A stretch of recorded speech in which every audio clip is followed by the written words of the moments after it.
keep the show moving right along, so please give a warm welcome to your next comic coming to the stage. Please give a warm welcome to Carlisle, Carey. Yeah.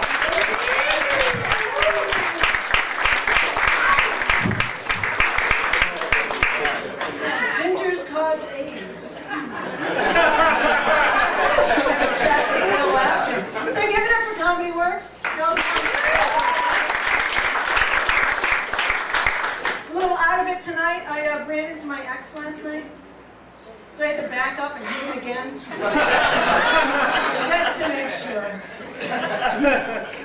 A lot of my friends tell me that I'm not a good driver, and I'm like, come on, I'm a good driver, and they're like, it's like, come on.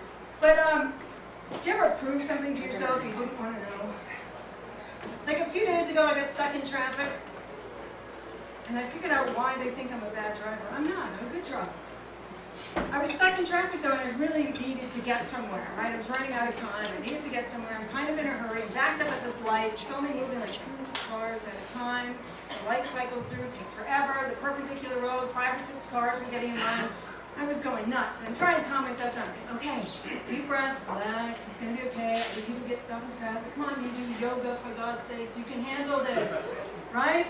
This is going on, and then I realized, all right, I'm the 3rd car from the light. I might make this. So I'm like, okay, take a deep breath, count to 5, slowly.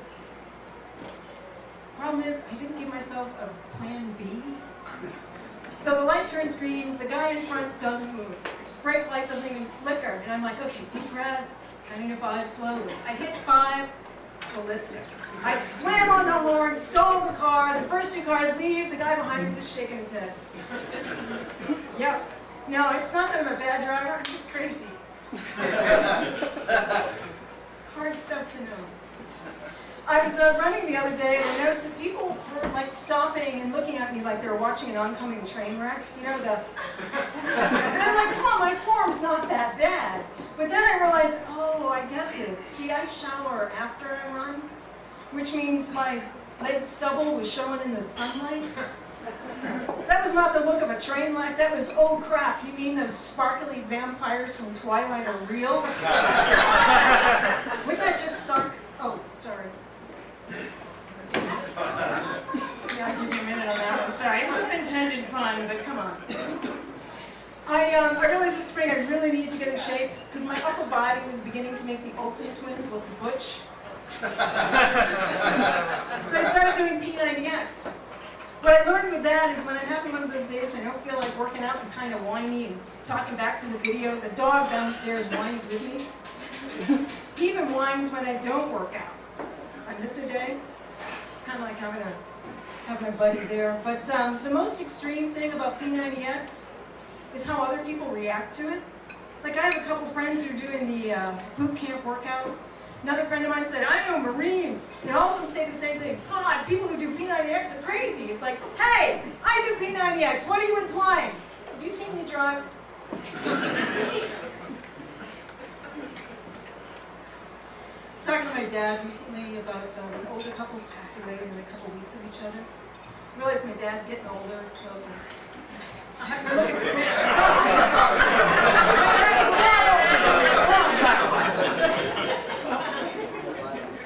I'll talk to you guys for a minute. I looked at the colonel. I'm sorry. My dad's older. He has no hair here. But, you know, I realized as he old, he might be thinking about this. So I said, Dad, maybe the second one died of a broken heart. He says, no, the first one knew where all the meds were. Not a romantic guy. Actually, my love life is a whole lot like playing the game Angry Birds.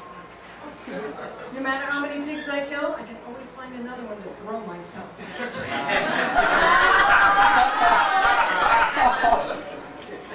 I so wish that wasn't true. Has anyone done the online dating thing?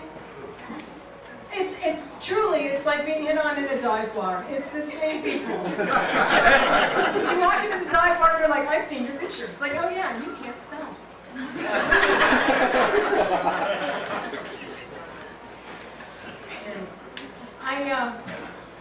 Actually, I'm wearing a padded bra tonight. These aren't mine. This is He's like 90% isn't mine. No, I'll share that with you. Because I keep thinking I need to get a picture of myself in a padded bra and put it on an online dating site. So that then I can go and agree to meet the person wearing a sports bra so it looks like they're just gone. And watch them suffer and trying to say things like, oh, you lost weight, you look good. Because you know the whole time they're thinking you had boobs and now you don't. I don't understand how like 20-somethings can go out clubbing with you know, padded stuff on, and then what happens at that moment of truth, you know? Look, I don't have boobs, and he's going, it's okay, I'm not employed.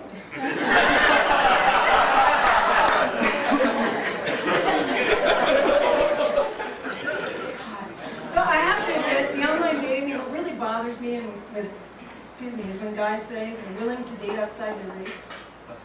I'm like, really? Because I'm human. I mean, I can deal with an ex-girlfriend, but I don't know what to do with an ex-goat. Here, get off my car. Thank you.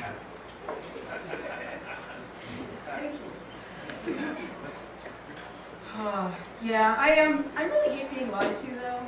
You know, when a guy says, I'll call you, or sure, I'll follow directions, or this is 6 inches. I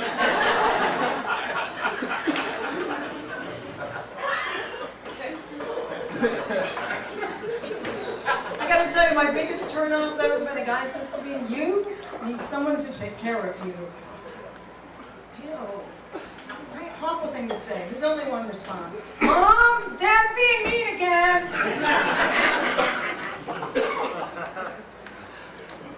It seems like for my age, I guess I'm running into a lot of single dads that I'm running into to date. The problem with that is not the kids. The kids don't bother me. I have a kid. It doesn't bother me at all. But it's the routine, you know, because you get trapped into that every other week kind of thing. And I can't handle routine. I have no patience. So I thought, okay, fine. I've been dating him for a little while. It's time. So I got dressed up, you know, put on the knee socks and the little plaid skirt, my hair in pigtails. Oh yeah, went over to his house when I knew the kids weren't there, opened the door and said, today I was a bad, bad girl. He didn't even look up, he said, then go to your room.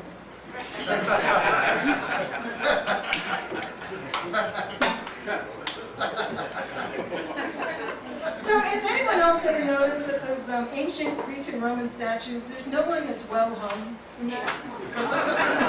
Like seriously, the women look great, right? The boobs are firm and perky, they look awesome. And the guys, it's like there's nothing going on. And at first I thought, what, the sculptor suddenly got shy? I realized, oh, it could be the apprentice, you know, damn, lost the tip again. Start here. Then I realized, you know, this might be PR. Because think about it, end of the day, you take your wife and your kids and maybe your mistresses out to see art, right? So they go look at like the statue of David and they're all looking at this handsome, healthy man. And the women are going, there's nothing there. You know, his 5.5 inches looks pretty good. The only time in history when 5.5 inches was well hung.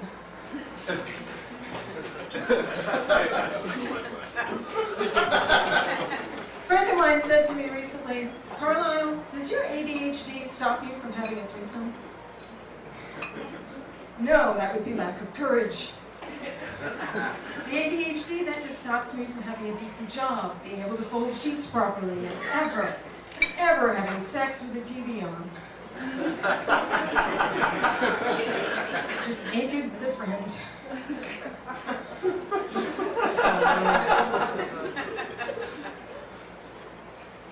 I've recently been accused of not being girly.